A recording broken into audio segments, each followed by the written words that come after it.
அனைவருக்கும் ஆனந்தமான இறைவணக்கம். ஆன்மீக சிவ சொந்தங்களே, 2026ஆம் ஆண்டு மார்ச் முதல் நாள் நமது வீட்டில் சிவபூஜை செய்வோம் வாருங்கள். காரணம், அன்று வளர்பிறை பிரதோஷ நன்னாள்.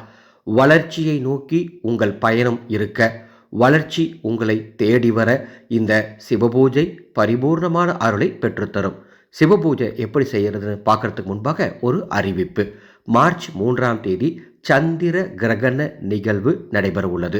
உலகத்திலேயே முதல் முறையாக கிரகண நாளில், கிரகண நேரத்தில் உங்கள் குலதெய்வத்தின் பிரயோக மந்திர உபதேசம் வாட்ஸ்அப் மூலமாக நமது அறக்கட்டளை வழங்க உள்ளது.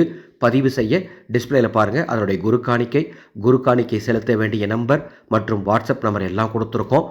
குரு காணிக்கை செலுத்தி அதனுடைய ஸ்க்ரீன்ஷாட் எங்கள் வாட்ஸ்அப் நம்பருக்கு அனுப்புங்க. உங்கள் பேர், எந்த மாவட்டம், குலதெய்வம் அனுப்புங்க. அந்த வாட்ஸ்அப் குரூப்பின் லிங்க் வழங்கப்படும். 1/3/2026 மாசி 17 ஞாயிற்றுக்கிழமை. நான் சொல்கிற பூஜையை எந்த நேரத்தில் வேணால் செஞ்சுக்கோங்க.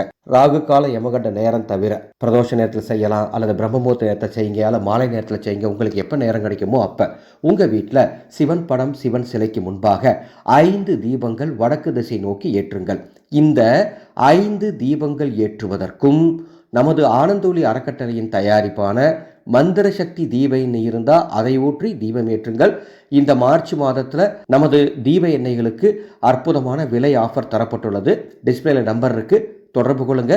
அற்புதமான தீப எண்ணெய்களை பெற்றுக்கொள்ளலாம். அவ்வாறு தீபமேற்றி ஏதேனும் இனிப்பு வகைகளை நெய்வேத்தியமாக வைத்து ஓம் ஹ்ரீம் சிவாய நம என்ற இந்த மந்திரத்தை 54 முறை சொல்லி சிவபூஜை செய்யுங்கள்.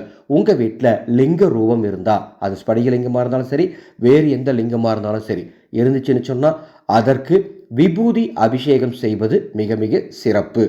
ஓம் ஹ்ரீம் சிவாய நம இந்த மந்திரம் இந்த வீடியோக்கு கீழே டிஸ்கிரிப்ஷன் பாக்ஸில் டைப் பண்ணி கொடுத்துருக்கேன்.